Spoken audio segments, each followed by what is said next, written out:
Hello everyone, this is Abhishek Singh. और जैसा कि हम लोग मूल कंसेप्ट पढ़ रहे थे और पिछले क्लास में ही हमने स्टैचोमेट्रिक कोफिशिएंट के बारे में आपको बताया था और आपको स्टैचोमेट्रिक कोफिशिएंट से इंट्रोड्यूस करवाया था।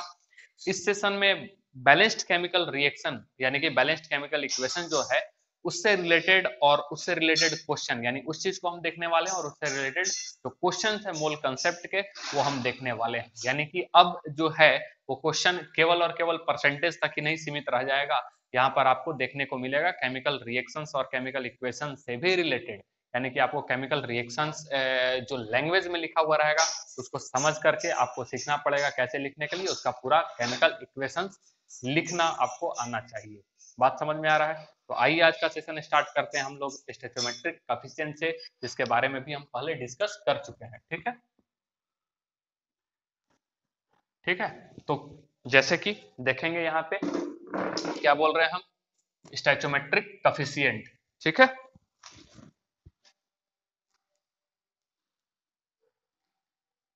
स्टोइचोमेट्रिक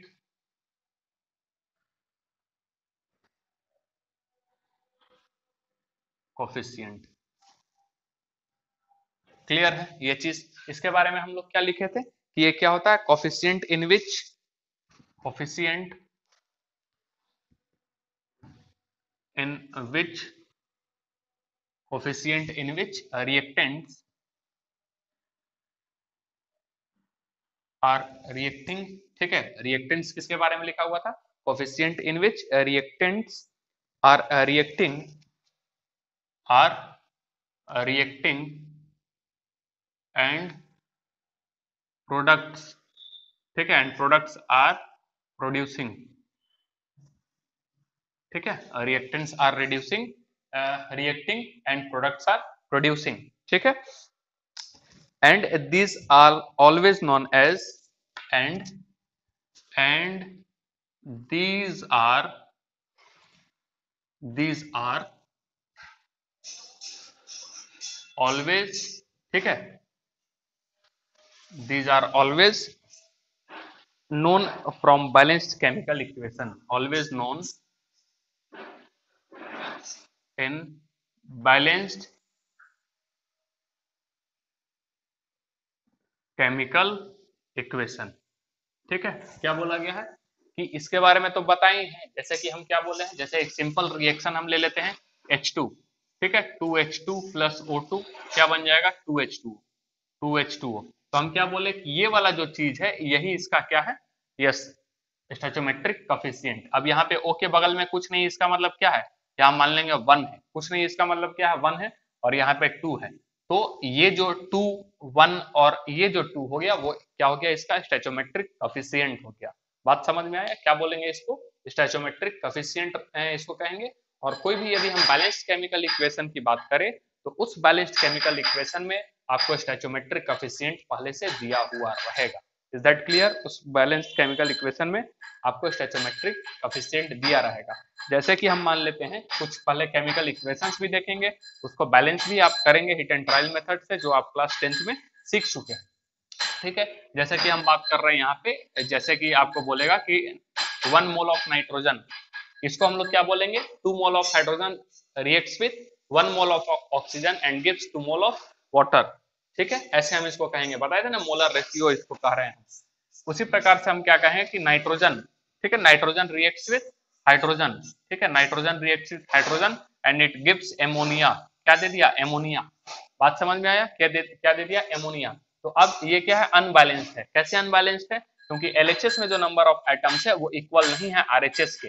यानी कि नाइट्रोजन देखेंगे यहाँ एक ही है, यहाँ पे नाइट्रोजन कितना है, 2 है। यानी कि ये क्या हो गया, अनबैलेंस्ड केमिकल इक्वेशन, अनबैलेंस्ड। ठीक है, केमिकल इक्वेशन क्या बोलेंगे हम लोग, अनबैलेंस्ड केमिकल इक्वेशन। अब इसको बैलेंस्ड कर देंगे, तो बैलेंस्ड कैसे करेंगे भाई, यहाँ पे यदि हम कर दें 2NH3, ठीक है, 2NH3, और यहाँ पे हम कितना लगाते, केवल और केवल 3 लगा दे, तो अब ये क्या हो जाएगा, बैलेंस्ड केमिकल इक्वेशन। ये क्या हो जाएगा, बैलेंस्ड केमिकल इक्वेशन। ठीक है, बैलेंस्ड केमिकल इक्वेशन। नाइट्रोजन 2 है, 2 है यहाँ भी, हाइड्रोजन कितना है, 6 है, हाइड्रोजन यहाँ भी कितना है, 6 है। तो ये फॉर्मेशन ऑफ एमोनिया है बेसिकली बाय हैबर्स प्रोसेस, जिसके बारे में आगे आप इनऑर्गेनिक केमिस्ट्री में पढ़िएगा। तो ये क्या हो गया, balanced chemical equation. Is that clear?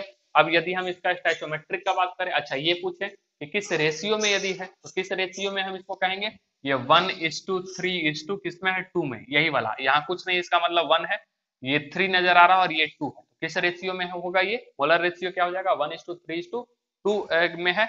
यानी हम इसको यदि अब बैलेंस्ड केमिकल इक्वेशन में हम इसको यदि कहेंगे तो क्या कहेंगे कि 1 mole of nitrogen reacts with 3 mole of hydrogen gas and it forms 2 mole of ammonia. Is that clear? क्या बोलेंगे, फिर से बोल रहे हैं, 1 mole of nitrogen reacts with 3 mole of hydrogen and it gives 2 mole of ammonia. Is that clear? तो ये जो हम बताएं वो आपका क्या है, मोलर रेशियो, ये क्या है आपका मोलर रेशियो हो जाएगा।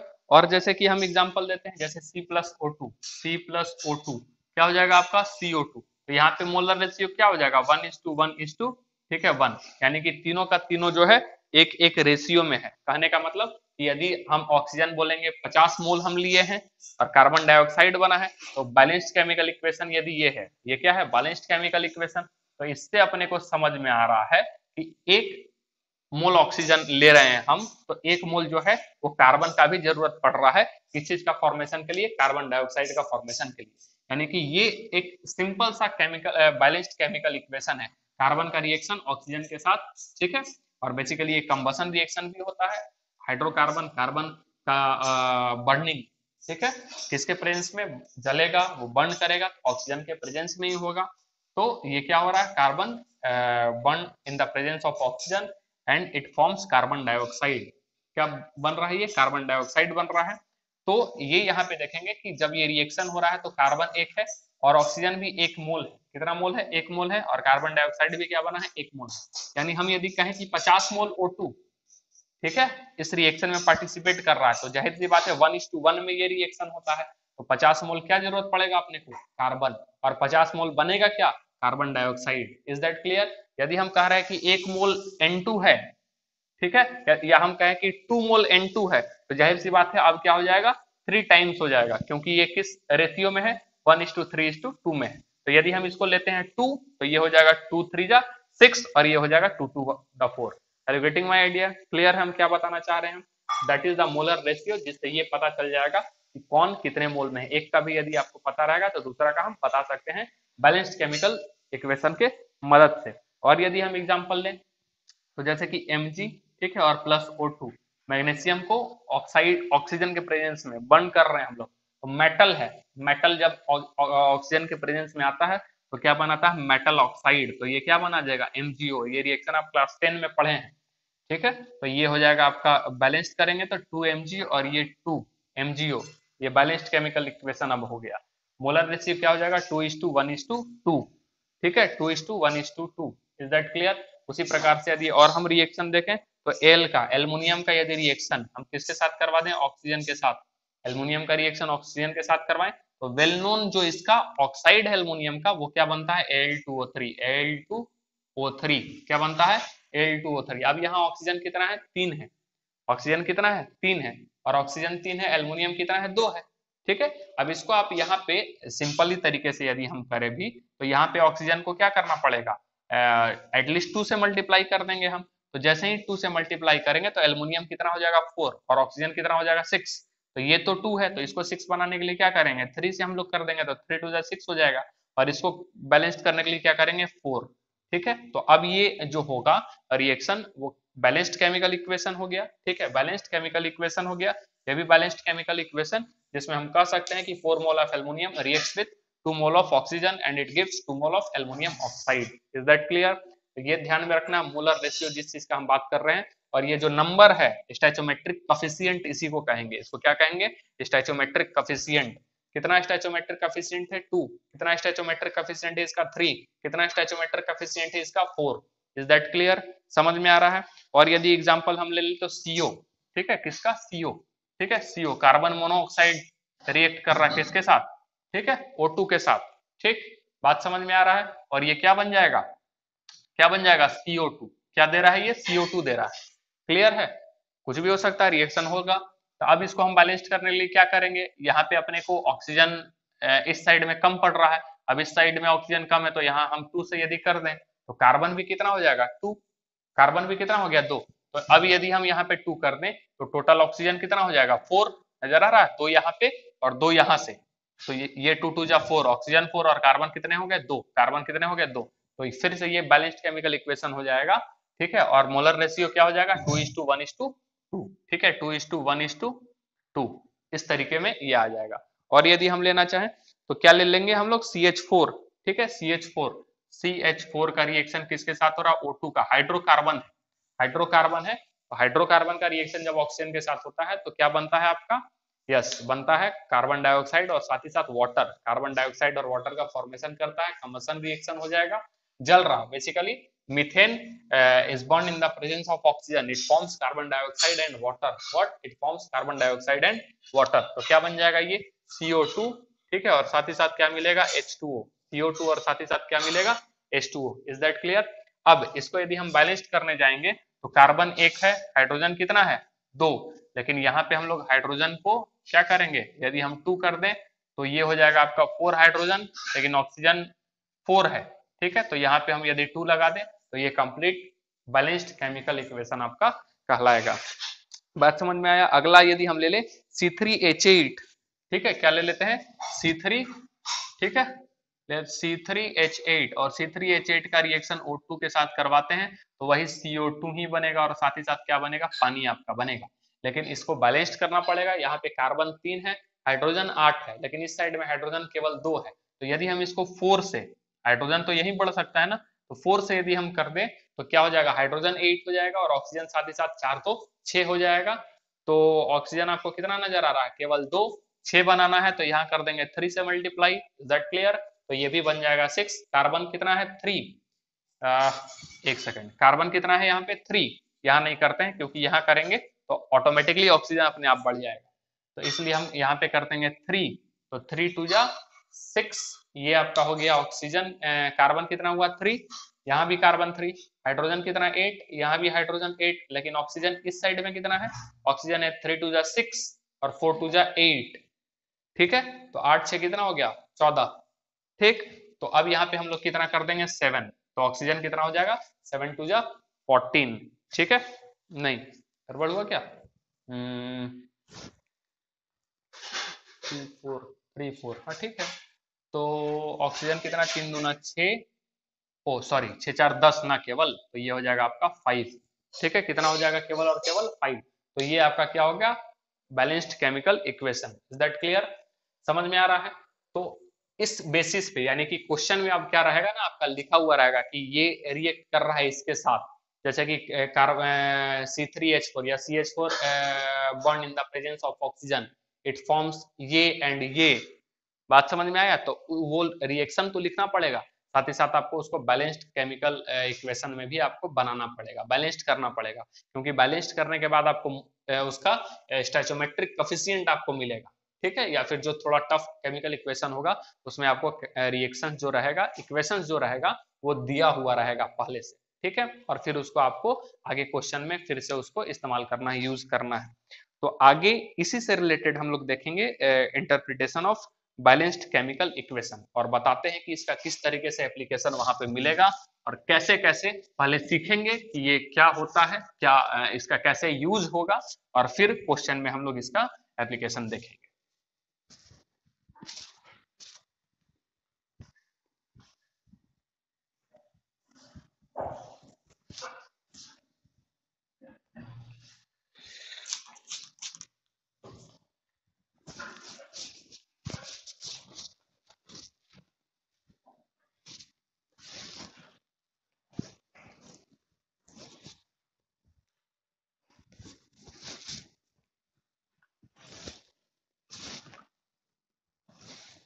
ठीक है, क्या लिखने वाले हैं interpretation of balanced chemical equation.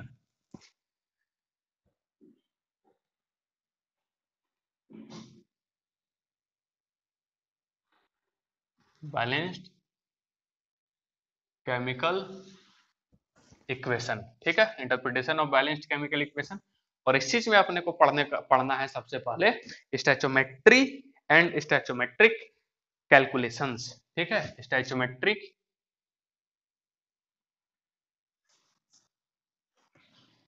And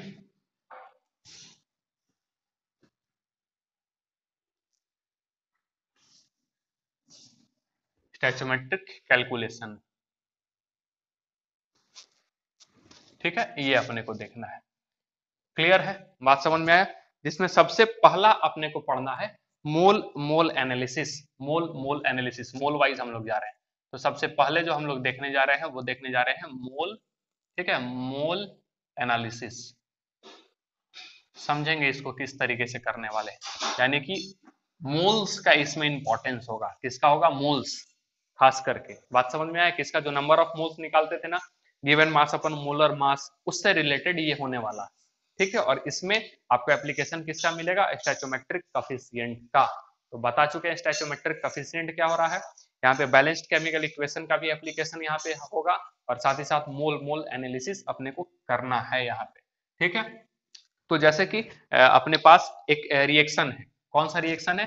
तो पोटासियम क्लोरेट, ये पढ़ चुके हैं ना, KClO3। तो मान लेते हैं ये KClO3 है। ठीक है, ये KClO3 है, और ये क्या हो गया था? हीट करने पे क्या हो गया था? ब्रेक हो गया था। किसमें ब्रेक हो गया था? तो KCl में, और साथ ही साथ किसमें हो गया था? आपका ऑक्सीजन में। किसमें हो गया था? KCl में, और साथ ही साथ ऑक्सीजन में। ठीक है, तो ये हम लिख लिया KCl, और साथ ही साथ हम क्या लिख रहे हैं? ऑक्सीजन। इसमें ब्रेक हो गया था। अब इसको बैलेंस्ड केमिकल इक्वेशन करने के लिए हम क्या किए थे? 2 से यहाँ पे कर दिए थे। ठीक है, मल्टीप्लाई, क्योंकि ये तो 2 है और ये 3। ठीक है, तो इसको यदि हम बढ़ा देते हैं, 2 कर देते हैं, तो 2 2 जाइए कितना हो जाएगा? 4। लेकिन यहाँ कितना है? 3। तो इसलिए इसको भी कर दिए हम 2 से, तो ये कितना हो गया? 6। ये कितना हो गया? 6। अब ये 6 हो जाएगा, तो इसको कितना कर देंगे हम लोग? कितना से करेंगे? 3 से करेंगे।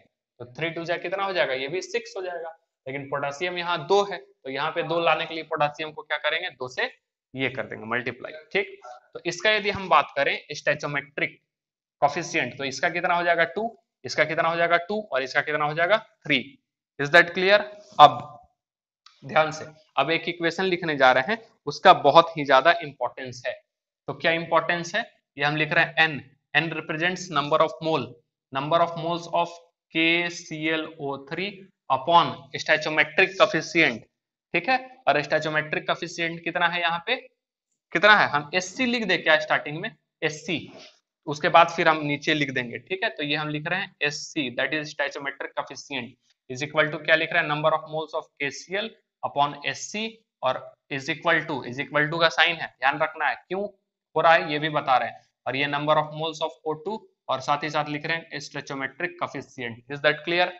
अब इसी को यदि अपने को लिखना होगा और कैसे, तो क्या लिख सकते हैं हम यहाँ पे कि नंबर ऑफ मोल्स, ठीक है, number of moles of KClO3 upon 2 हो जाएगा, इज इक्वल टू क्या लिखेंगे? Number of moles of KCl upon कितना हो जाएगा? 2, और इज इक्वल टू लिखेंगे number of moles of O2 upon क्या हो जाएगा? 3, बिकॉज यार stoichiometric coefficient of O, oxygen, कितना दिया हुआ है?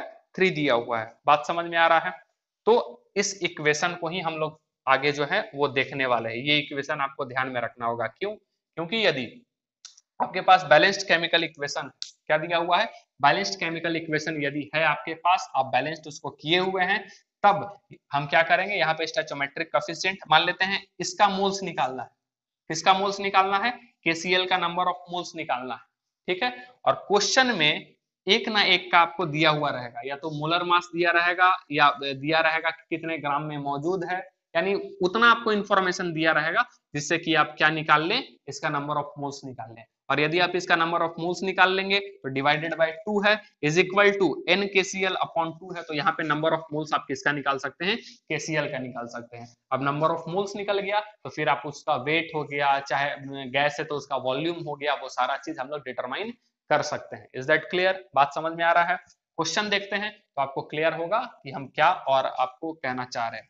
तो सबसे पहला केस, इसमें 3 केस हम लोग देखने वाले हैं। पहला केस जो है वो सिंगल रिएक्टेंट के साथ होगा, दूसरा केस 2 रिएक्टेंट के साथ होगा, और तीसरा केस भी 2 रिएक्टेंट के साथ होगा। लेकिन दूसरे वाले केस में किसी एक रिएक्टेंट का इंफॉर्मेशन रहेगा, 2 रिएक्टेंट रहेगा लेकिन किसी एक रिएक्टेंट का इंफॉर्मेशन दिया रहेगा, और तीसरे वाले केस में दोनों रिएक्टेंट का इंफॉर्मेशन दिया रहेगा। And which is most important cases number 3, ठीक है, जिसमें दोनों रिएक्टेंट का इंफॉर्मेशन दिया रहेगा। वहीं पे लिमिटिंग रिएजेंट का जो है वो कॉन्सेप्ट बाहर निकल करके आता है। बात समझ में आया? तो अब यदि हम यहाँ सबसे पहले देखने वाले हैं जो केस नंबर 1, ठीक है, क्या देखने वाले हैं हम लोग? Case 1, case 1। और ये केस 1 क्या है? Single reactant. ये क्या बोलता है? सिंगल सिंगल रिएक्टेंट, ठीक है, ये उस तरीके का केस है। रिएक्शन हम लोग देखेंगे, इसमें रिएक्टेंट जो रहेगा वो केवल एक ही रहेगा। जैसे ये वाला पहला वाला जो हम लोग देखें, that is single reactant, here reactant and here product, ठीक है, दो प्रोडक्ट है लेकिन रिएक्टेंट कितना है, सिंगल है।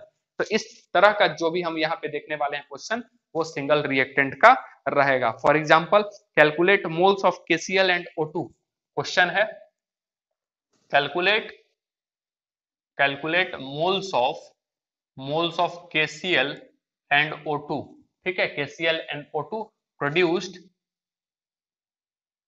ठीक है, produced by the heating of potassium chlorate,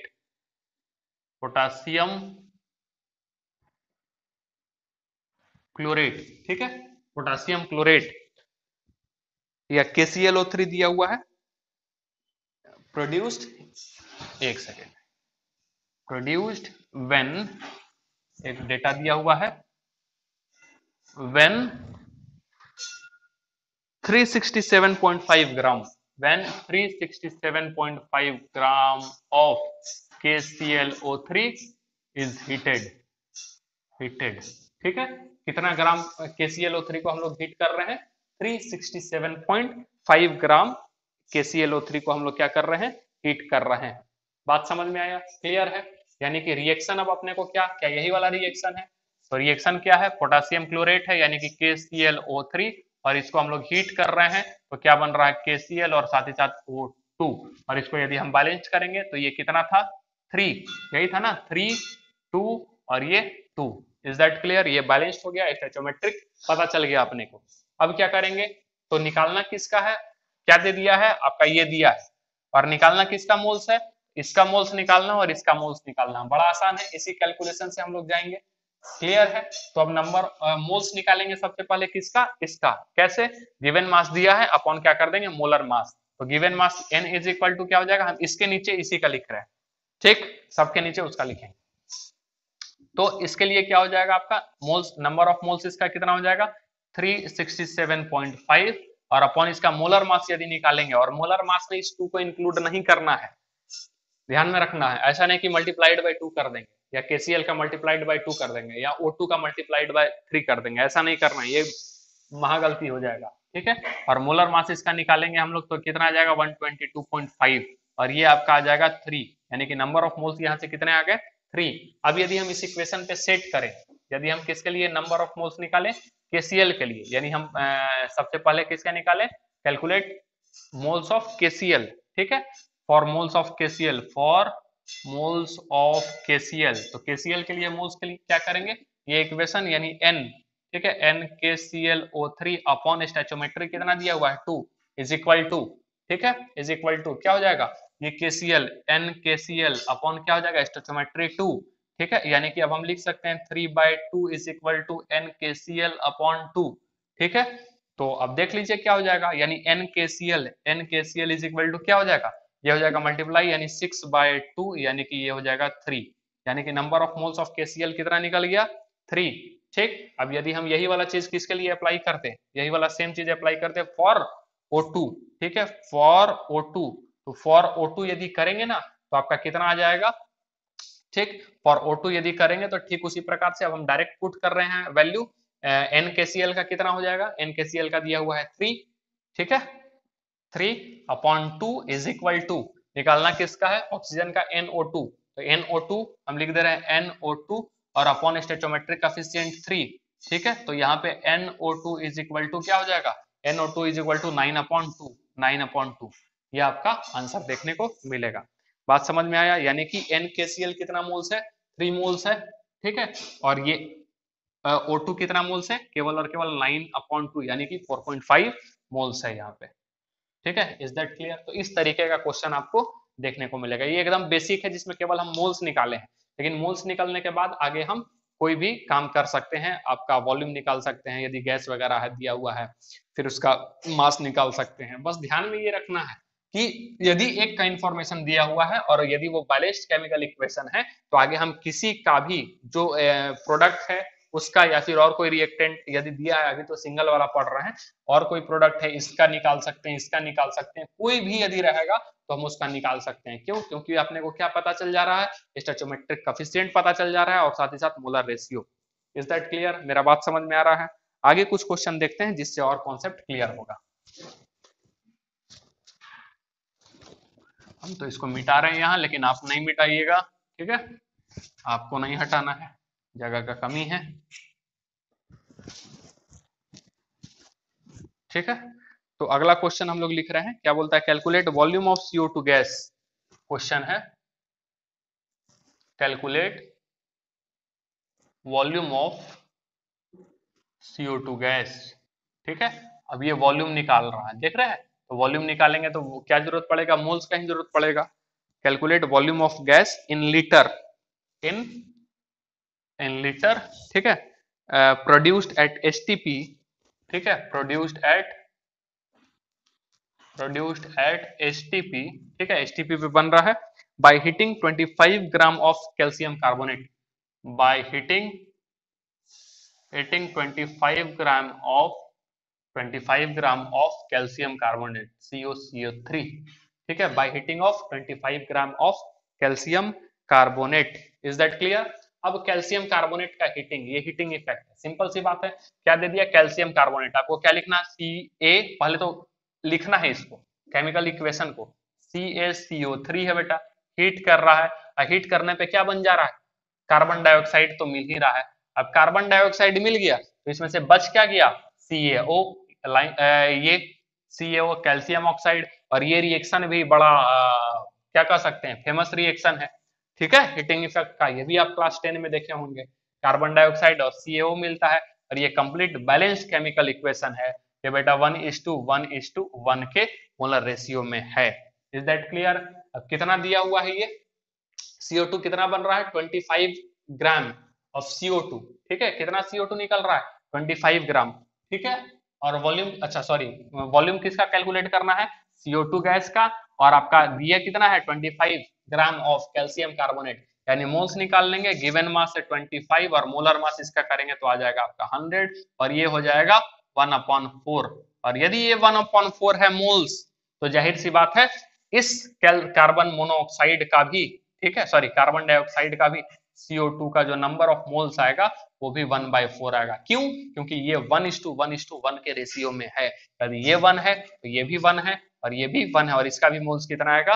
1/4। Is that clear? समझ में आ रहा है क्या है, क्या चल रहा है ये? अब ये इसका मोल्स निकल गया, तो वॉल्यूम ऑफ CO2 के लिए हम लोग क्या करते हैं? यस, वॉल्यूम निकालना है, यानी कि मोल्स इनटू 22.4 लीटर। याद आ रहा है जो एक्सपेरिमेंटल फैक्ट था? तो ये 1/4 इंटू क्या आ जाएगा? 22.4 लीटर। ठीक है, बात समझ में आ रहा है आपको क्या क्या हम बोल रहे हैं यहाँ पे? और ये करेंगे तो 5.6 लीटर आ जाएगा आपका, 5.6 लीटर। ठीक, समझ में आ रहा है? अगला क्वेश्चन देखेंगे।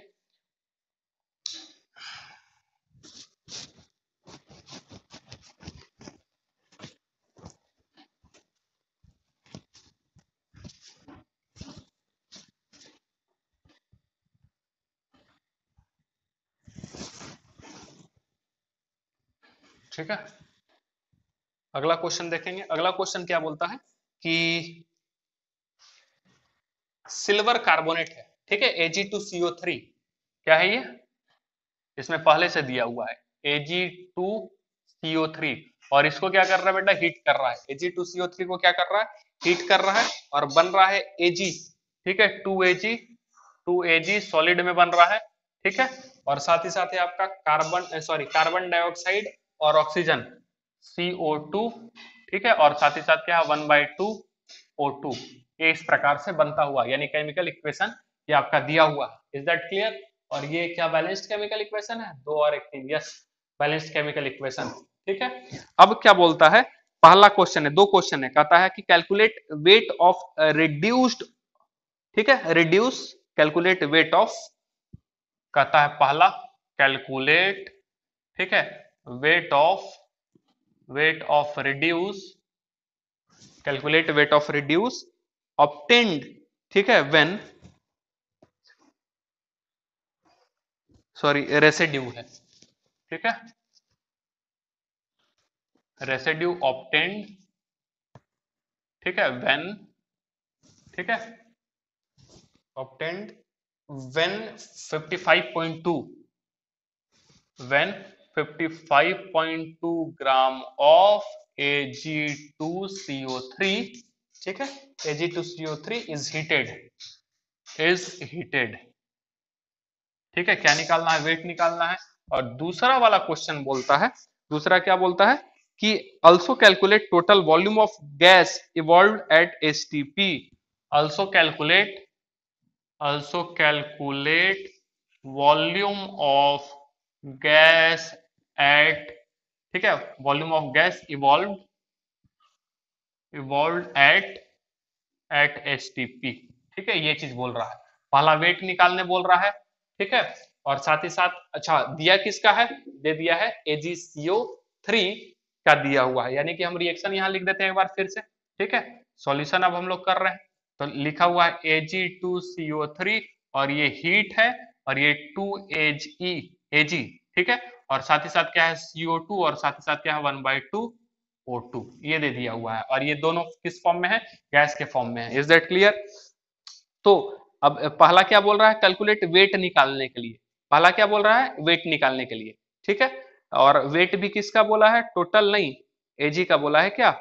यस, केवल वेट किसका बोल रहा है? एजी का, ठीक है।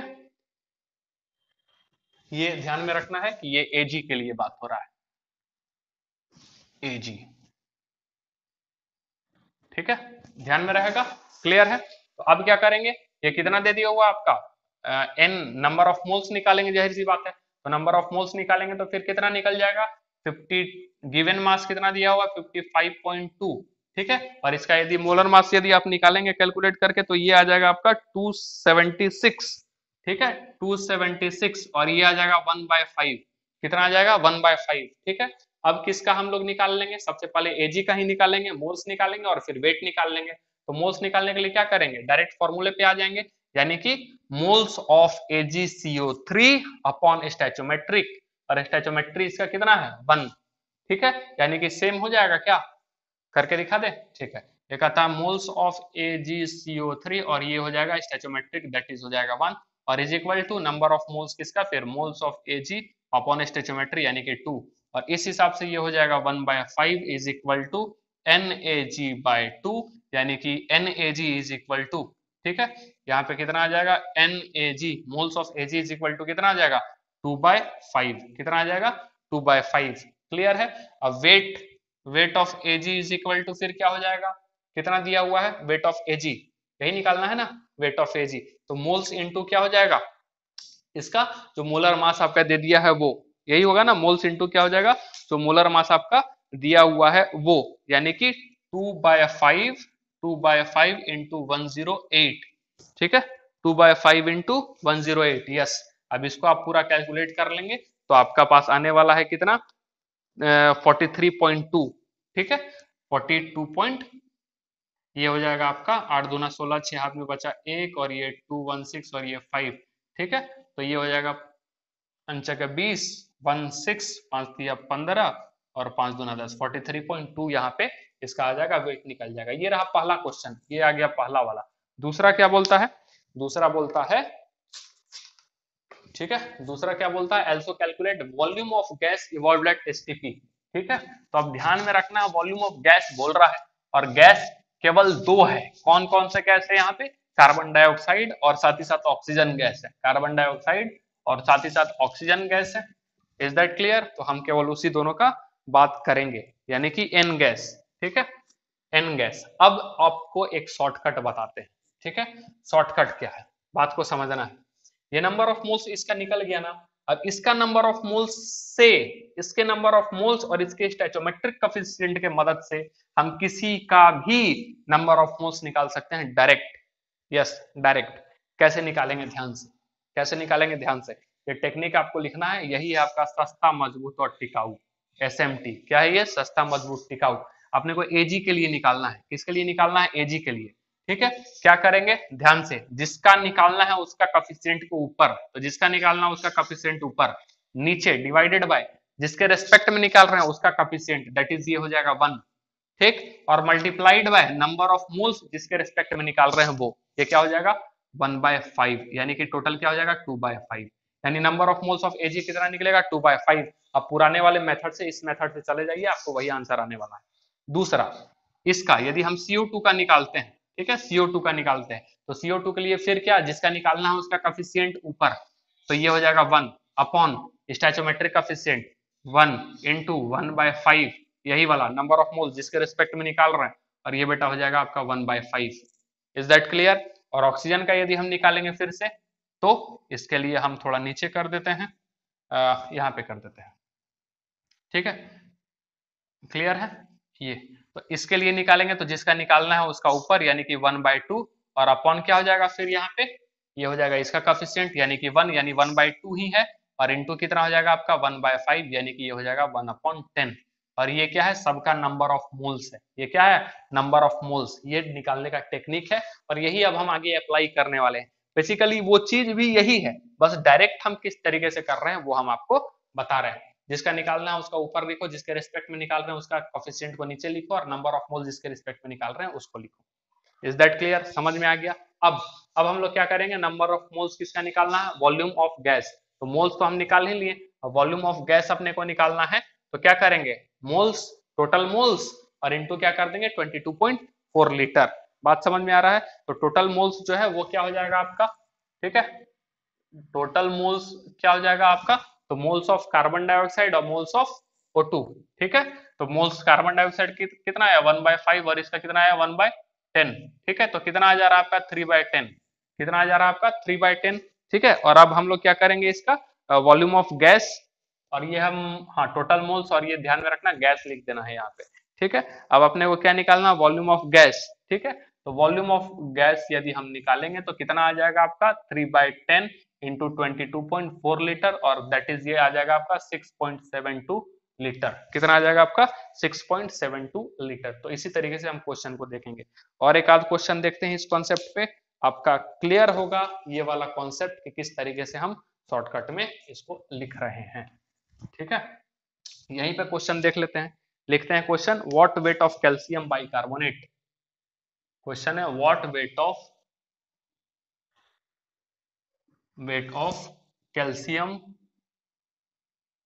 कैल्शियम बाइकार्बोनेट, ठीक है। कैल्शियम बाइकार्बोनेट क्या होता है पता है ना, बताते हैं। Calcium bicarbonate should be heated to obtain, should be heated to obtain, ठीक है, should be heated to obtain 2.4 into 10⁻23 molecules, ठीक है, 2.4 into 10⁻23 molecules, ठीक है, of CO2, ठीक है। क्या बोल रहा है, calcium bicarbonate, calcium bicarbonate, sodium का बाइकार्बोनेट सुने होंगे, कैल्शियम बाइकार्बोनेट सब 10th का है।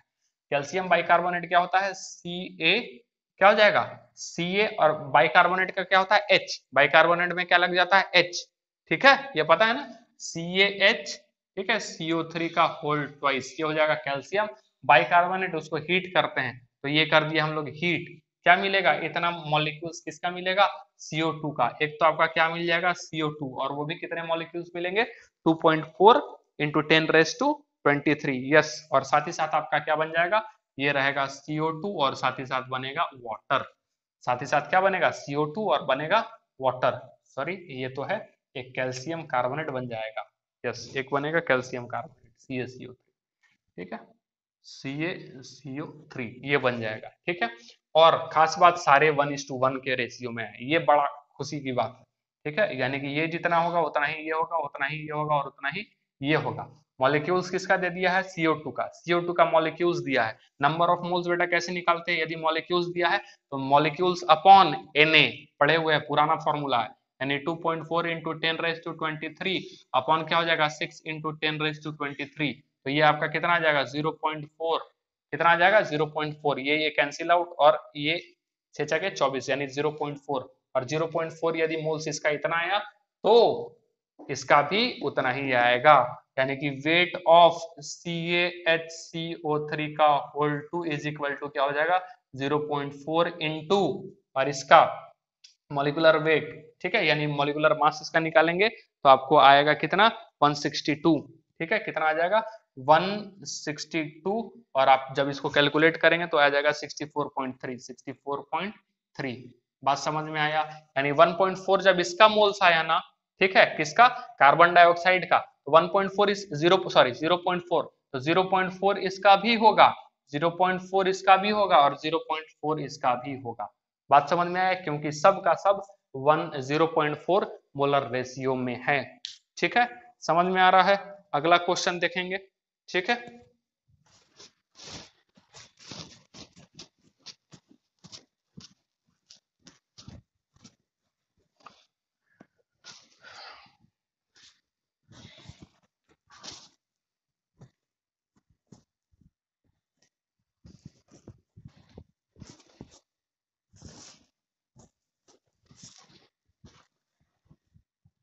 ठीक है, अगला क्वेश्चन क्या बोलता है कि एक सिंपल सा इक्वेशन दिया हुआ है 2a gives 3b plus 5c, ठीक है, क्वेश्चन क्या दिया हुआ है 2a गिव्स, ठीक है, 3b plus 5c, 3b plus 5c, और ये बैलेंस्ड केमिकल इक्वेशन, ये बोल क्या रहा है कि ये बैलेंस्ड केमिकल इक्वेशन है, बोलता है calculate moles of A required to produce 7 moles of C, ठीक है, कैलकुलेट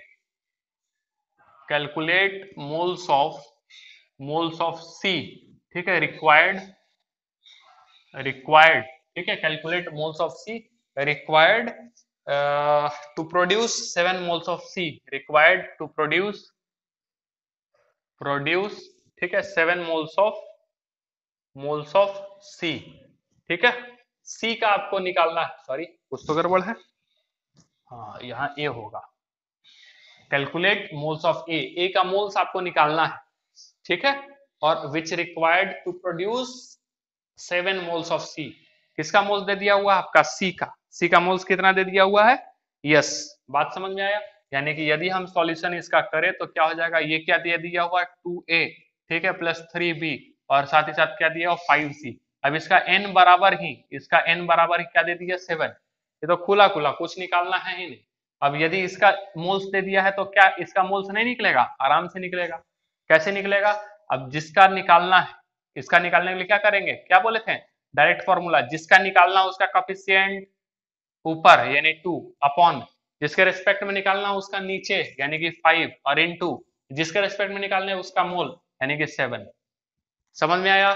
जिसका निकालना है moles n is equal to क्या, इसका निकाल रहे हैं हम लोग, तो इसका निकालना कोफिशिएंट ऊपर करो, जिसके रेस्पेक्ट में निकाल रहे हैं उसका नीचे, और इनटू बाय मल्टीप्लाइड बाय 7, तो ये क्या हो जाएगा 14/5, कितना हो जाएगा 14/5, is that clear? That is the moles of A. आगे क्वेश्चन बोलता है कि calculate weight of hydrogen, question लिख रहे हैं यहाँ अगला question, calculate weight of hydrogen, calculate weight of hydrogen, ठीक है, हाइड्रोजन गैस, ठीक है, produced 85 gram of ammonia, 85 gram of ammonia is heated,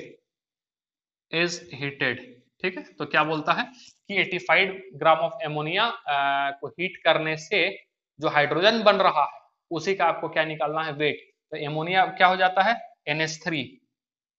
NH3, और अभी तुरंत हम लोग जब कुछ सैंपल पढ़े थे बैलेंस्ड केमिकल इक्वेशन का, तो NH3 भी था, उसको हम लोग हीट करेंगे तो किस में बनेगा H2 में बनेगा, और साथ ही साथ क्या बनेगा N2, और जब इसको हम लोग बैलेंस्ड कर देंगे तो बैलेंस्ड करने के बाद क्या हो जाएगा, ये 3H2 और ये 2NH2, ये क्या हो गया आपका बैलेंस्ड होने के बाद क्या सबका स्टोइचोमेट्रिक कोएफिशिएंट मिल गया, जी हाँ। अब ये कितना दे दिया हुआ मोल्स, पहले इसका निकाल लेंगे, फिर मोल्स इसका निकाल लेंगे, और फिर उसके बाद क्या निकाल लेंगे, वेट ऑफ हाइड्रोजन, तो मोल्स निकालने के लिए क्या करेंगे, n is equal to given mass दे दिया हुआ 85, और मोलर मास कितना हो जाएगा नाइट्रोजन का 14, और 14 और 3 कितना हो जाएगा 17, और 17 तो ये n इज इक्वल टू कितना आ जाएगा बच्चा 5, कितना आ जाएगा 5, और 5 जैसा ही आएगा तो हाइड्रोजन का मोल्स निकालने के लिए क्या, जिसका निकालना है उसका कोफिशिएंट, इसका निकालना है उसका कोफिशिएंट ऊपर अपॉन जिसके रेस्पेक्ट में निकाल रहे हैं वो नीचे यानी कि 2, और मल्टीप्लाइड इनटू मोल्स 5, तो कितना हो जाएगा 15/2,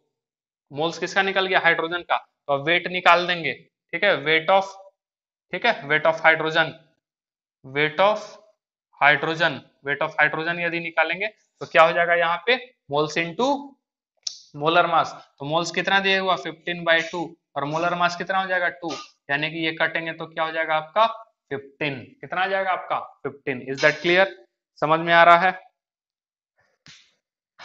ठीक है, आगे क्वेश्चन देखेंगे, नोट करें पहले।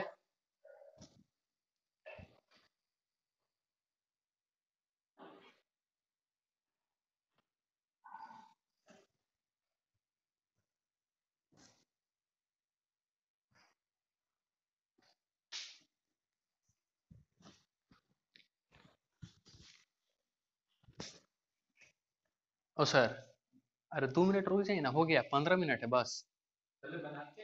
अरे रहने दीजिए ना, तुरंत हो जाएगा। नहीं, थोड़ा देर तो लगेगा, थोड़ा देर लगेगा। जल्दी है, जल्दी खींच रहे हैं, जल्दी जल्दी ही खींच रहे हैं। क्वेश्चन इतना है साला, इसको छोड़ देते हैं। ठीक है, अब देखें, एक होमवर्क देते हैं आपको, ठीक है, और फिर आगे बढ़ते हैं।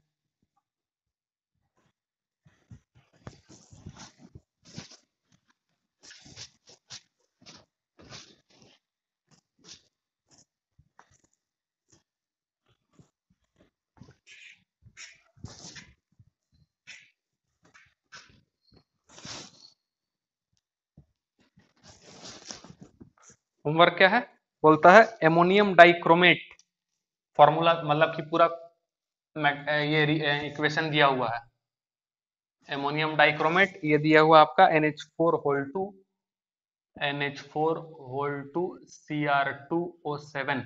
जब इसको हम लोग हीट करते हैं ना, तो यहाँ से N2 क्रोमियम ऑक्साइड और साथ ही साथ वाटर N2, ठीक है, प्लस Cr3O7, नहीं Cr2O3, Cr2O3 साथ ही साथ 4H2, और ये ग्रीन कलर का होता है, आगे पढ़ेंगे हम लोग, ठीक है, ऐसे ही लिख देते हैं। ये आपका हो गया, और यही हो गया ammonium dichromate, ammonium ammonium dichromate, chromate. Question क्या है, ठीक है, क्वेश्चन है what, calculate weight of ammonium dichromate is produced इतना ग्राम ऑफ ग्रीन। इसका दिया हुआ, इसका आपको निकालना है वेट, वेट फाइंड आउट करना है, ठीक है, वेट फाइंड आउट करना है, और इसका आपको दिया हुआ है कितना ग्राम दे दिया है, इसका आपका दे दिया है प्रोड्यूस 3.04 ग्राम, 3.04 ग्राम, ठीक है। तो इसका दिया हुआ है, सबसे पहले मोल्स इसका निकल जाएगा, और इसके मोल्स के रिस्पेक्ट में इसका मोल्स निकाल लेना, और उसके बाद क्या निकालना, वेट, ठीक है। तो इस प्रकार से जो पहला वाला केस है वो हम लोग खत्म कर रहे हैं। अब दूसरा केस जो है वो मोर देन वन रिएक्टेंट का, वो हम लोग देखने जा रहे हैं, ठीक है।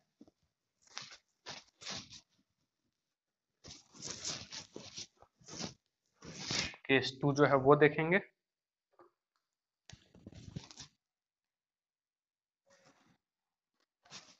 और ये क्या है, मोर देन वन रिएक्टेंट, ठीक है। और मोर देन वन रिएक्टेंट में ध्यान में रखना है कि information about one reactant is given, ठीक है, information information about one reactant is given, ठीक है, information about one reactant is given. Is that clear, ये बात भी ध्यान में रखना है, ठीक है, ये आपको समझने के लिए बता दे। अच्छा, अब क्या दे सकता है, तो हो सकता है कि moles they they, that is ठीक है, मोल्स दे दे, या फिर क्या दे दे, मास, मास दे देगा तो मोल्स निकाल लेंगे, ठीक है, और मोल्स दे दिया डायरेक्ट, तब तो बहुत अच्छी बात है। तो क्वेश्चन, और सबसे पहले हम देखने वाले हैं एसिड बेस का रिएक्शन, एसिड बेस से रिलेटेड जो इक्वेशन है वो हम देखने वाले हैं, ठीक है। तो होता क्या है कि एसिड का रिएक्शन जब हम लोग किसके साथ करते हैं, बेस के साथ बनते हैं, तो इन जनरल क्या बनता है, सॉल्ट, और साथ ही साथ आपको क्या बनता है, पानी, सॉल्ट और क्या बनता है, वाटर। बात समझ में आया, वाटर लिख देते हैं, ये बात एक ही है हालांकि, ठीक, अब जैसे कि बोलता है कैलकुलेट वेट ऑफ HCl, ठीक है, कैलकुलेट, पहला क्वेश्चन है calculate weight of HCl required to, ठीक है, आधा थोड़ा ले लेते हैं, कहता है calculate weight of HCl required to neutralise 80 gram of NaOH, ठीक है, neutralise 80 gram of 80 gram of NaCl, sorry NaOH, ठीक है, कहता है वेट निकालना है आपको किसका, HCl का, किसका निकालना है वेट, HCl का, कितने ग्राम ऑफ NaCl को न्यूट्रलाइज करने के लिए, 80 ग्राम ऑफ NaCl को न्यूट्रलाइज करने के लिए एसिड बेस रिएक्शन लिखे, HCl प्लस NaOH क्या देगा आपका, यस वाटर और सॉल्ट दैट इज NaCl, और साथ ही साथ क्या देगा H2O, किसका दिया हुआ है, NaOH का दिया हुआ है, कितना गिवन मास, तो मोल्स निकाल लो यहाँ, तो इसका मोल्स बराबर क्या हो जाएगा, मोल्स बराबर होगा 80 अपॉन, ठीक है, और ये क्या हो जाएगा सोडियम का 23, 24, 24 10 34, और फिर कितना बच गया 6, यानी कि हो गया टोटल 40, ठीक है, ये 40 और ये कितना निकल जाएगा आपका 2 निकल जाएगा, नंबर ऑफ मोल्स आपको कितना देखने को मिल जाएगा, ये 2 निकल जाएगा। अब HCl का जैसे ही, अच्छा चूंकि 1:1:1 में है, किसमें है 1:1:1 में है, तो इसका यदि नंबर ऑफ मोल्स 2, तो इसका जाहिर सी बात है कितना आ जाएगा 2, अब 2 इसका आ गया तो वेट ऑफ HCl बराबर क्या हो जाएगा 2 इंटू, और कितना हो जाएगा 5.5 और इसका 1 हो जाएगा 36.6, सॉरी 36.5, तो ये हो जाएगा 36.5, इज दैट क्लियर, तो कितना हो जाएगा 5 दूना 10, 0 हाथ में बचा 1, 6 दूना 12, 1 13 का 3 हाथ में बचा 1, 2 3 दूना 6 और 1 7 73, ठीक है, कितना आ जाएगा 73 ग्राम, ठीक। उसी प्रकार से दूसरा क्वेश्चन यदि हम देखें, क्वेश्चन क्या बोलता है कि calculate mass of H2SO4, calculate, बात समझ में आया, यहाँ 2 रिएक्टेंट हैं, तो एक का इंफॉर्मेशन दिया हुआ था जो हम यहाँ पे लिखे हैं, इसका इंफॉर्मेशन दिया हुआ था, हम इसका निकाल लिए, ठीक है, अब हो सकता है इसका भी बोल दे निकालने, हो सकता है इसका भी बोल दे निकालने, इज दैट क्लियर, क्योंकि उसके रेस्पेक्ट में हम किसी को भी फाइंड आउट कर सकते हैं यदि एक का पता चल गया तो। क्वेश्चन देखिए आगे आपको समझ में आएगा, ठीक है, अगला क्वेश्चन क्या है, कैलकुलेट मास ऑफ H2SO4, ठीक है, किसका H2SO4, ठीक, required to neutralise, required to neutralise, ठीक है, required to neutralise 11.2 gram of KOH, 11.2 gram of KOH, reaction क्या लिखेंगे H2SO4 प्लस KOH, क्या बनाएगा सॉल्ट यानी कि K2SO4 और साथ ही साथ पानी, बात समझ में आया, बैलेंस्ड करने के लिए यहाँ पे कर देंगे 2 और ये कर देंगे 2, तो ये क्या हो जाएगा बैलेंस्ड केमिकल इक्वेशन, दिया किसका है 11.2 ग्राम, किसका KOH का, तो N इसी का हम लोग निकाल सकेंगे, 11.2 अपॉन क्या हो जाएगा इसका मोलर मास यानी कि पोटेशियम का 39, ठीक है, ये हो जाएगा 40, 56 और ये निकल जाएगा 1/5, कितना आ जाएगा 1/5, और ये 1/5 आ गया, चूंकि हाँ ये यदि 1/5 आ गया तो इसका किस कैसे निकालेंगे, जिसका निकालना है उसका कफिशिएंट को कहा ऊपर, अपॉन जिसके रेस्पेक्ट में निकाल रहे हैं उसका नीचे, ठीक है, और इनटू इसका मोल्स यानी 1/5, तो ये कितना आ जाएगा 1/10, इज दैट क्लियर, अब 1/10 है तो वेट ऑफ किसका H2SO4 क्या हो जाएगा 1/10 इंटू मोलर मास कितना हो जाएगा 98, तो ये हो जाएगा 9.8 ग्राम, बात समझ में आया, क्लियर है। एक क्वेश्चन आपके लिए होमवर्क रहेगा, ये क्वेश्चन होमवर्क दे रहे हैं एकदम सेम पैटर्न का, कहता है कैलकुलेट मास ऑफ ऑक्सीजन, ठीक है, इसमें 2 पार्ट है, एक पार्ट का रहा calculate mass of oxygen, calculate mass of oxygen required to burn, required to burn completely 54 ग्राम, ठीक है, completely 54 ग्राम ऑफ एल्यूमिनियम, तो ऑक्सीजन और एल्युमिनियम वाला जो रिएक्शन है वो लिख लेना है खुद से, अब हम देंगे नहीं, एल्युमिनियम रिएक्ट कर रहा है, लिखवाए भी है, करवाया हुआ है, ठीक है, देखिएगा पीछे जो हम लोग बैलेंस करना सीख रहे थे तो, और दूसरा वाला है, इसी में दूसरा क्या बोलता है, बोलता है also calculate weight of Al2O3 produce, also, ठीक है, calculate weight of Al2O3 produced. अब तो ये क्या, अब एल्युमिनियम भी दे दिया Al2O3, O2 plus Al plus gives Al2O3 कर देना है और उसको बैलेंस कर लेना है। फिर डेटा दिया हुआ 54 ग्राम किसका, एल्युमिनियम का, तो एल्युमिनियम का निकाल करके 54/3 करके, यानी कि हाँ 54/27 करके मोल्स निकाल लेंगे और फिर ऑक्सीजन का निकाल लेंगे। ऑक्सीजन का निकल गया, एल्युमिनियम का मोल्स है तो इसका फिर निकाल करके मोल्स और क्या कैलकुलेट कर देंगे, वेट कैलकुलेट कर देंगे। अगला क्वेश्चन देखते हैं हम लोग, कहता है calculate mass of oxalic acid. ठीक है, क्या बोलता है, ये भी आप कर सकते हैं लेकिन ये हम बता देते हैं, calculate calculate mass of oxalic acid. ठीक है, calculate mass of oxalic acid.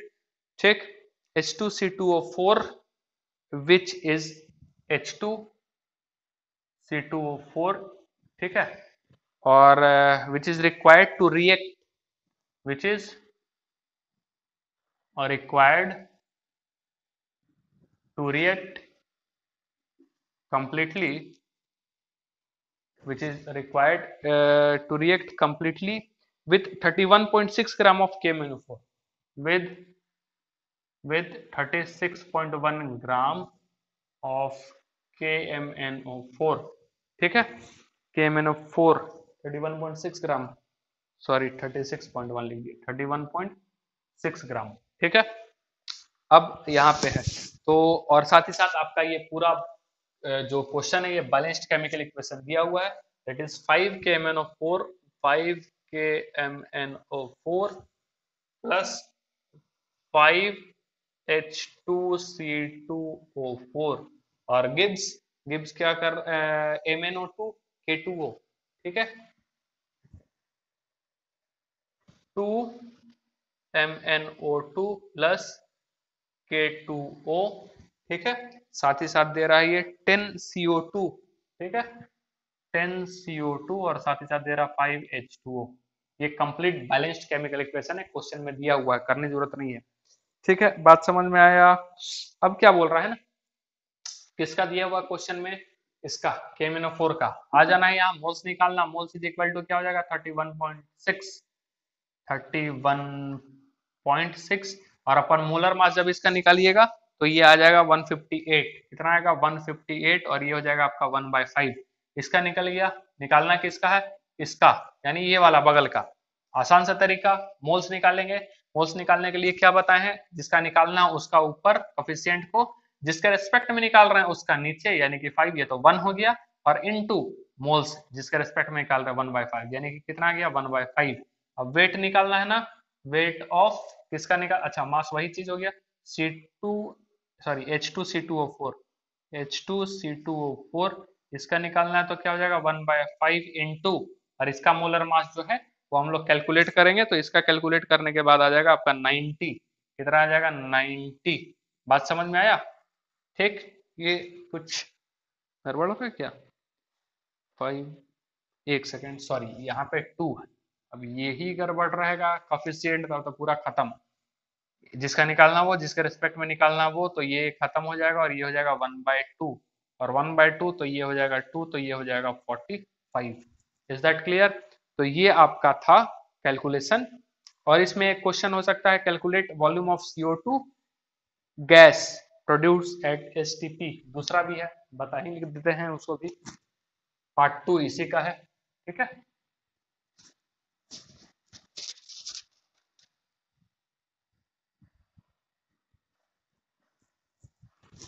वो क्या बोलता है, कैलकुलेट, ठीक है, दूसरा पार्ट है, ये तो पहला पार्ट हो गया इसका, दूसरा पार्ट है कैलकुलेट वेट ऑफ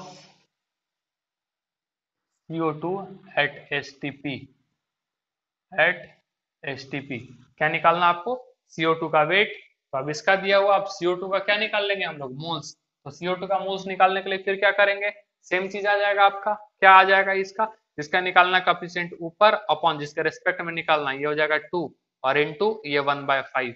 ठीक है, तो ये हो जाएगा 2 × 5 = 10 और ये 5 5 खत्म, ये तो 1 आ जाएगा, अब ये 1 आ जाएगा तो फिर क्या करेंगे इसका, अब जो मोल यानी कि weight of CO2 is equal to क्या हो जाएगा, 1 × 44 is equal to, sorry weight नहीं होगा, ये वॉल्यूम है क्वेश्चन में। Calculate volume, volume of CO2 at STP। तो 1 इंटू क्या हो जाएगा, 22.4 litre is equal to 22.4 litre, क्योंकि वहां से मोल्स कितना आ रहा है, 1।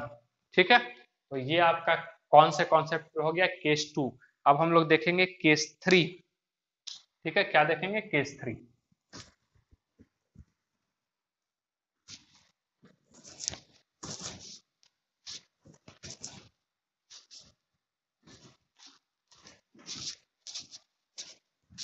और सबसे ज्यादा इंपॉर्टेंट यही है आपका केस 3।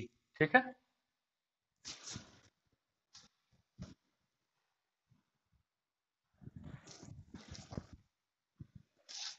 देखेंगे, कहता है more than one reactant are involve,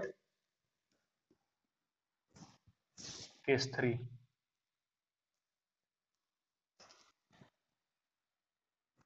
more than, ठीक है, वन रिएक्टेंट, ठीक है, रिएक्टेंट्स आर इन्वॉल्व। ठीक है, क्या रहेगा इसमें, एक से ज्यादा जो रहेंगे वो इन्वॉल्व रहेंगे इसमें। Is that clear? And in formation about, ठीक है, एंड इंफॉर्मेशन अबाउट, ठीक है, इंफॉर्मेशन किसका दिया रहेगा, at least two reactants are given, about at least two reactants are given, at least two reactants are given. कितने का दिया हुआ रहेगा, 2 का दिया रहेगा। अब 2 का दिया हुआ रहेगा, ठीक है, तो ध्यान में रखना है कि सबसे पहले अपने को डिसाइड करना है लिमिटिंग रिएजेंट। बात को समझना है इसमें, जब 2 का आपका दिया हुआ रहेगा, जब 2 का दिया हुआ रहेगा ना, तो एक जो होगा वो कम अमाउंट में होगा और एक जो होगा वो ज्यादा अमाउंट में होगा। ठीक है, जब दोनों इक्वल अमाउंट में होंगे तब तो ठीक है, दोनों खत्म हो जाएगा, लेकिन रिएक्शन होगा दोनों का और प्रोडक्ट बन जाएगा। ठीक, लेकिन यदि अब मान लेते हैं कि जो एक है उसमें बहुत ज्यादा अमाउंट में दिया हुआ है, रिएक्शन करवा रहे हैं लेकिन एक बहुत ज्यादा अमाउंट में दिया हुआ है, ठीक, और एक जो है मान लेते हैं 10 ग्राम या 20 ग्राम दिया हुआ है, या 1 kg है, और एक मान लेते हैं 100 kg। आप ऐसे समझ लीजिए कि 2 लोग हैं, हम और आप जो है वो जाते हैं मार्केट में, ठीक है, शॉपिंग के लिए। अब शॉपिंग के लिए जा रहे हैं, मेरे पास करोड़ों रुपए है, ठीक है, और आपके पास केवल जो है 1000 रुपए। तो पहले पैसा किसका खत्म हो जाएगा, पहले आपका खत्म हो जाएगा। तो आप जो हो गए वो लिमिटिंग रिएजेंट हो गए। ठीक है, यानी कि आपके पास जो पैसा था वो लिमिट क्वांटिटी में था, लेकिन मेरा क्या है, लिमिट नहीं है, मेरे पास लिमिटलेस है। क्लियर? तो जो कम अमाउंट में होगा, जो रिएक्शन के दौरान पहले खत्म हो जाएगा, उसी को हम लोग लिमिटिंग रिएजेंट के नाम से जानते हैं। किस नाम से जानेंगे उसको हम लोग, लिमिटिंग रिएजेंट के नाम से जानेंगे, जो लिमिटेड क्वांटिटी में होगा। जो किस क्वांटिटी में होगा, जो लिमिटेड क्वांटिटी में होगा, और जो एक्सेस होगा, ठीक है, एक जो होगा वो बहुत ज्यादा, जैसे कि हम अपना बोले कि करोड़ रुपए है, तो वो क्या कहलाएगा, वो होगा एक्सेस रिएजेंट। उसको क्या कहेंगे आप लोग, एक्सेस रिएजेंट। तो जो मैक्सिमम क्वांटिटी में होगा उसको एक्सेस रिएजेंट कहेंगे, और जो लिमिटिंग क्वांटिटी में होगा उस सॉरी जो लिमिटेड क्वांटिटी में होगा उसको लिमिटिंग रिएजेंट कहेंगे। अब यहाँ पे फायदा क्या होगा, कहने का मतलब है कि यदि जो लिमिटेड क्वांटिटी में है, वो ये बता सकता है कि दूसरे वाले का खर्च कितना हुआ है। जैसे कि आपका ही रिएक्शन हो रहा है तो एक लिमिटिंग है, तो भाई जितना मोल इसका खत्म हुआ होगा उतना ही मोल इसका भी खत्म हुआ होगा। अब जिस रेशियो में ही हो, यदि रिएक्शन 1:1 के रेशियो में है तो 5 मोल इसका गया होगा तो 5 मोल इसका जाएगा। यदि रिएक्शन 1:3 मोल रेशियो में, मोलर रेशियो में, तो इसका 5 गया होगा तो इसका 15 जाएगा। यानी ये जो लिमिटिंग रिएजेंट है ना, इसका बड़ा ही अनोखा काम है कि ये किसी को भी फाइंड आउट कर सकता है। ठीक है, क्योंकि जैसे हम लोग दोनों एक साथ शॉपिंग कर रहे हैं, मान लेते हैं एक एक चीज सारा सामान ले रहे हैं, तो 1000 रुपए ही है केवल पास, या मान लेते हैं 5000 है आपके पास, मेरे पास करोड़ों रुपए है। तो जैसे ही हम लोग खर्च करेंगे, अब आपका खत्म हो गया, आपका खत्म हो गया पैसा, तो आप बता सकते हैं ना कि हम मेरे पास से भी कितना खर्च हुआ है, आपका तो पता ही चलेगा कितना खर्च हुआ, 5000, लेकिन मेरे पास से भी कितना जाएगा, 5000। क्यों? क्योंकि आप लिमिटिंग थे। बात समझ में आ रहा? आप डिसाइड कर सकते हैं, आप बता सकते हो कि बगल वाले का भी कितना खर्च हुआ है, क्योंकि वो सेम मोलर रेशियो में जा रहा है। हाँ, ऐसा कहें कि आप यदि एक मोलर रेशियो का खर्च कीजिएगा तो हम 3 मोलर रेशियो खर्च करेंगे। तो आप क्या कहिएगा कि मेरा 5000 यदि खर्च हो रहा है तो मेरा कितना खर्च हुआ होगा? 15000, क्योंकि 1:3 का रेशियो में रिएक्शन जा रहा है। Is that clear? तो ये बड़ा ही अनोखा होता है लिमिटिंग रिएजेंट और एक्सेस रिएजेंट का कहानी। जो लिमिटिंग रिएजेंट होता है वो बहुत ही ज्यादा इंपॉर्टेंट होता है। तो आइए पहले जानते हैं लिमिटिंग रिएजेंट, फिर एक आध क्वेश्चन देखेंगे, उसके बाद फिर अगले क्लास में आगे डिस्कस करेंगे। तो क्या होगा लिमिटिंग रिएजेंट? सबसे पहले क्या लिखेंगे? लिमिटिंग, ठीक है, रिएजेंट, जिसको हम लोग एल आर भी कहेंगे। ठीक है, क्या कहेंगे? L R. तो ये क्या लिखेंगे इसके बारे में कि reactant which is present in in the limit. ठीक है, reactant, reactant which is present, which is present, ठीक है, in the limit, in the limit that is called, that is which consume first, that is which consume first, ठीक है, that is which consume first in the reaction, in the reaction, ये reaction में सबसे पहले खत्म हो जाएगा और लिमिटेड स्टॉक होगा, लिमिटेड क्वांटिटी में होगा, दैट इज लिमिटिंग रिएजेंट। एक होता है एक्सेस रिएजेंट, ठीक है, एक्सेस रिएजेंट जिसको हम लोग ई आर भी कहेंगे। क्या कहेंगे? E R. और ये क्या हो जाएगा? Reactant, reactant which is present in excess, किसमें रहेगा? Excess, that is, that is which, ठीक है, that is which is left in the reaction, ठीक है, which is left in the reaction. यानी कि कहने का मतलब है कि ये तो खत्म हो जाएगा लेकिन ये बचा रह जाएगा, और इसको क्या बोलेंगे हम लोग? एक्सेस रिएजेंट कहेंगे। ठीक, और ध्यान में रखना है, नोट ये भी लिख लेना है, एक नोट लिख रहे हैं, ठीक है, क्या लिख रहे हैं नोट भाई? कि अमाउंट ऑफ एक्सेस रिएजेंट, ठीक है, amount of excess reagent, amount of excess reagent left and amount of product formed, left and amount of product, ठीक है, and amount of product formed is always decided by LR, is always decided by LR, यानी limiting reagent. क्या बोला? Amount of access reagent left, यानी कितना amount में, अभी बोले थे ना कि कितना खर्च कर रहे हैं पैसा, आप बता सकते हो क्योंकि आप लिमिटिंग हो। तो वही चीज है यहाँ पे, क्या बोल रहा है कि अमाउंट ऑफ एक्सेस रिएजेंट, जो एक्सेस रिएजेंट रहेगा, कितना अमाउंट में बचा हुआ है और कितने अमाउंट में प्रोडक्ट बना है, वो कौन बताएगा? वो बताएगा, डिसाइड कर सकता है केवल और केवल लिमिटिंग रिएजेंट। इसलिए लिमिटिंग रिएजेंट का जो ये है, कह सकते हैं कि इसका जो रोल है वो काफी ज्यादा इंपॉर्टेंट है। तो देखेंगे इसका किस तरीके से है, लिमिटिंग रिएजेंट क्या है, समझ में आ जाएगा तुरंत, अभी देख लेते हैं।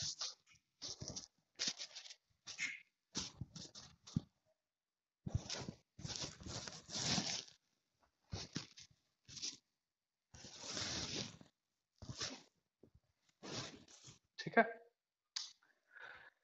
जैसे कि डिटर्मिनेशन ऑफ लिमिटिंग रिएजेंट, सबसे पहले लिख रहे हैं हम लोग determination of limiting reagent, determination of limiting reagent. ठीक है, तो क्या है भाई, यहाँ पे बोल रहा है कि डिवाइड द गिवन मोल्स, पहले स्टेटमेंट लिखते हैं फिर आपको हम तुरंत बता देते हैं। डिवाइड द गिवन मोल्स, ठीक है, या अच्छा पहले लिख देते हैं, ठीक है, क्या बोल रहा है? Divide the, divide,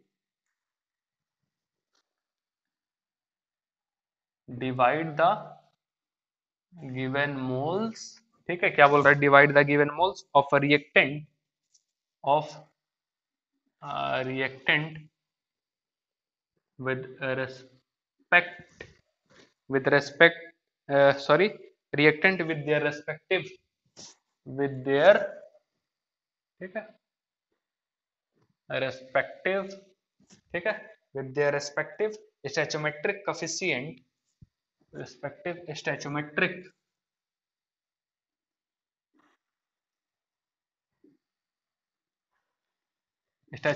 coefficient and a reactant for and a for reactant for which this ratio is for which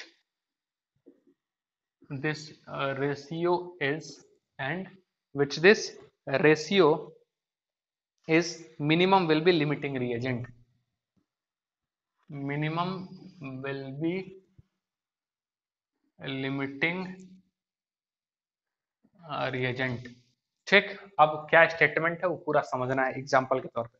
जैसे हम ले रहे हैं एक रिएक्शन है a plus two B gives C a plus two B gives C ठीक है is that clear.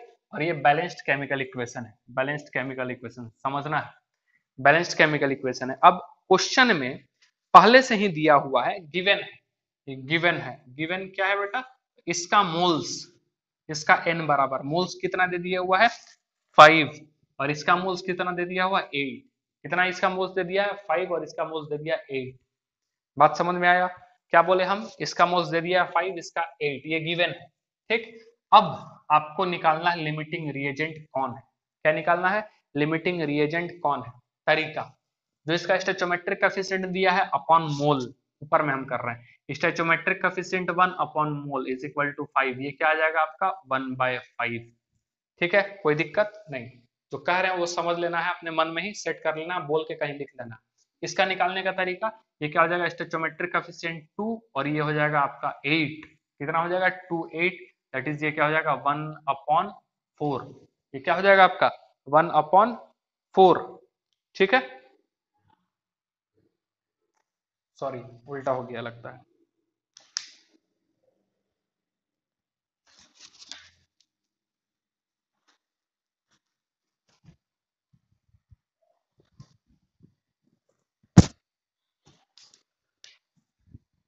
ठीक है। अब क्या करेंगे ध्यान से देखना है समझना है क्या बोल रहे हैं आप कि जो मोल्स दिया है अपॉन स्टोइचोमेट्रिक कोएफिशिएंट यानी कि मोल कितना दिया हुआ 5 स्टोइचोमेट्रिक कोएफिशिएंट कितना इसका 1 तो इज इक्वल टू ये क्या हो जाएगा 5 ठीक। अच्छा अब ये क्या करेंगे फिर मोल्स यानी 8/2 इज इक्वल टू क्या हो जाएगा 4 हो जाएगा ना 4। अब जो मिनिमम है मिनिमम कौन है ये है मिनिमम अब जो मिनिमम है वही अपने लिए हो जाएगा LR that is limiting reagent तरीका समझ में आया और ये हो जाएगा अपने लिए एक्सेस रिएजेंट ER ठीक है यही वाला ये चीज कह रहा है ठीक है क्या बोला divide the given moles divide करो गिवन मोल्स को ठीक है with respect to their stoichiometric coefficient के रिस्पेक्ट में and reactants for which is minimum ratio ठीक है which this ratio is minimum will be the limiting reagent जो minimum निकलेगा वही लिमिटिंग रिएजेंट कहलाएगा और ये क्या हो जाएगा एक्सेस रिएजेंट। सबसे पहले अपने को क्या पता चल गया लिमिटिंग रिएजेंट पता चला गया यानी कि कहने का मतलब ये है यदि ये लिमिटिंग रिएजेंट है तो ये क्या हो जाएगा कुछ देर बाद जीरो हो जाएगा यानी रिएक्शन जब हो रहा है तो उसके बाद ये तो खत्म हो जाएगा ना तो ये कितना हो जाएगा जीरो आफ्टर रिएक्शन ये कितना हो जाएगा जीरो मोल्स बचेगा इसके पास लेकिन ये कितना बचेगा ये तो लिमिटिंग नहीं है तो ये इसको पता करने का क्या तरीका है क्या करेंगे हम फिर उसी प्रकार से ठीक है ये क्या करेंगे हम लोग इसका कितना है आपका 1 ठीक है कितना हो जाएगा इसका लेकिन हम लोग निकालेंगे किसके रिस्पेक्ट में हमेशा लिमिटिंग रिएजेंट के रिस्पेक्ट में निकालेंगे किसके रिस्पेक्ट में निकालेंगे लिमिटिंग रिएजेंट क्योंकि पहले ही बताया कि लिमिटिंग रिएजेंट ही बाकी सारी चीजों को डिसाइड करेगा तो याद है इससे पहले वाले में जिसका इंफॉर्मेशन मिल जाता था उसके रिस्पेक्ट में हम सबको निकालते थे अब हमेशा यहाँ पे किसके रेस्पेक्ट में निकालेंगे लिमिटिंग रिएजेंट के ही रेस्पेक्ट में निकालेंगे यानी अब अपने को क्या निकालना ये कितना बचा हुआ है ये तो जीरो हो जाएगा लिमिटिंग है तो ये कितना बचा हुआ किसके रेस्पेक्ट में निकलेगा लिमिटिंग रिएजेंट के रेस्पेक्ट में निकलेगा तो क्या करेंगे निकालेंगे मोल्स निकालेंगे ठीक है कैसे मोल्स निकलेगा इस तो ये मोल्स तो जीरो लेकिन ये कैसे निकलेगा इसके रेस्पेक्ट में यानी कि जिसका निकालना है उसको ऊपर 1 हो जाएगा जिसका निकालना है उसका ऊपर, जिसके रिस्पेक्ट में निकालना है तो हमेशा लिमिटिंग रिएजेंट के रिस्पेक्ट में निकलेगा, दैट इज 2, और इनटू नंबर ऑफ मोल्स। ठीक है, ये कितना हो जाएगा आपका, हाँ नंबर ऑफ मोल्स किसका, फिर ये वाला जो स्टार्टिंग में था, क्या हो जाएगा 8, तो ये हो जाएगा 8, यानी ये कितना, अच्छा, और ये तो इतना तो खर्च होगा ना, ये वाला जो निकल रहा है वो स्टार्टिंग खर्च हो रहा है। अच्छा, माइनस किस में करेंगे, जो नंबर ऑफ मोल्स पहले बचा हुआ दैट इज -5, तो ये कितना हो जाएगा आपका, बचेगा 1। बात समझ में आया, एक्सेस जो था यानी कि आफ्टर रिएक्शन ये तो जीरो हो जाएगा, लेकिन बचेगा कितना, 1, कैसे, जिसका निकालना है उसको ऊपर, उसका कोएफिशिएंट ऊपर, डिवाइडेड बाय जिसके रेस्पेक्ट में निकाल रहे हैं वो, इनटू इसका मोल। ठीक है, और उसको ये पूरे टर्म को माइनस कर देंगे इसके वाले से जो स्टार्टिंग में था, तो जो बचेगा वही क्या हो जाएगा, इसका मोल्स जो बचा है वो। अब जैसे अपने को क्या निकालना है, सी का, ठीक है, तो जिसके रिस्पेक्ट में निकालना है इसका कितना मोल, तो जिसके रिस्पेक्ट में निकालना वो गया 1, ठीक है, अपॉन अपॉन किसके रिस्पेक्ट में निकलेगा, लिमिटिंग के रिस्पेक्ट में, दैट इज 2, और इनटू क्या हो जाएगा 8, यानी ये टोटल कितना आ जाएगा 4। कितने मोल्स बनेंगे यहाँ पे, 4 मोल्स बनेंगे। इज दैट क्लियर, समझ में आया। अब इसी से एक और देख लेते हैं इस तरीके का, आपको समझ में आ जाएगा कि लिमिटिंग रिएजेंट का क्या महत्व है। और ये 2 मोल्स किसका है, लिमिटिंग रिएजेंट वाला, ये वाला, ये है ये, ठीक है, ये 2 किसका है, यही वाला ये 2, और ये 8, ये है 8, और ये वाला 8 ये है। ठीक है, ध्यान में रखना है। एक छोटा सा क्वेश्चन लिखेंगे, समझ में आ जाएगा फिर।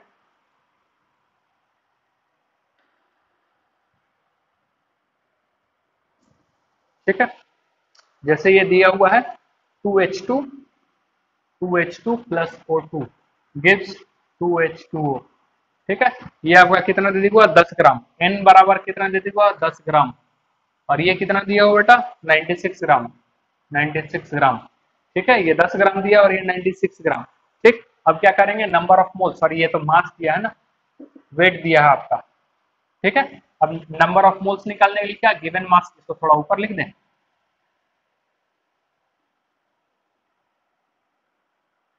अब n बराबर क्या हो जाएगा, गिवन मास अपन मोलर मास, यानी 10/2 इज इक्वल टू 5। ठीक है, और ये क्या हो जाएगा 96/32, तो कितने टाइम्स में चला जाएगा, 3 टाइम्स में, कितने टाइम्स में चला गया, 3 टाइम्स में। अब इसका भी मोल्स मिल गया, इसका भी मोल्स। अब क्या करेंगे, करेंगे लिमिटिंग रिएजेंट निकालेंगे, तो लिमिटिंग रिएजेंट जो मोल्स है उसको किससे करेंगे, स्टैचोमेट्रिक कोएफिशिएंट, यानी कि ये क्या हो जाएगा 2.5। ठीक है, और मोल्स कितना आया 3, स्टैचोमेट्रिक कोएफिशिएंट 1, ये क्या हो जाएगा 3, यानी ये क्या है मिनिमम, और ये मिनिमम है तो आपका क्या हो जाएगा लिमिटिंग रिएजेंट, और लिमिटिंग रिएजेंट ये क्या हो जाएगा एक्सेस रिएजेंट, ये क्या हो जाएगा access reagent. Is that clear. अब इसका फिर क्या करेंगे, ये तो जीरो हो जाएगा, फिर इसका कितना बचेगा, ये तो कुछ देर बाद क्या हो जाएगा जीरो, तो कितना बचेगा कैसे निकालेंगे, तो इसका क्या करेंगे, ऊपर में क्या लिखेंगे, इसका स्टोइचोमेट्रिक कोएफिशिएंट जिसके रिस्पेक्ट में निकाल रहे हैं अपॉन 2। ठीक है, और इसका मोल्स कितना है 5 × 5, और माइनस किससे करेंगे, तो इसका वाला मोल से। ठीक है 3, ये माइनस हो जाएगा इसका, यानी कि ये हो जाएगा 2.5, यानी कि हो जाएगा 0.5। इज दैट क्लियर, समझ में आ रहा है। ठीक, और यदि इसका निकालना होगा तो इसका कैसे निकलेगा, जिसके रिस्पेक्ट में जिसका निकाल रहे हैं 2 अपॉन जिसके रिस्पेक्ट में निकाल रहे हैं वो, और ये हो जाएगा इंटू 5, तो ये तो हो जाएगा आपका 5। ठीक, तो ये है लिमिटिंग रिएजेंट का पूरा कॉन्सेप्ट। अब अगले क्लास में और क्वेश्चन देखेंगे इससे रिलेटेड, और हम लोग इस पे और अच्छे से काम करेंगे। ठीक है, अगले सेशन में फिर से मिलते हैं। Thank you so much.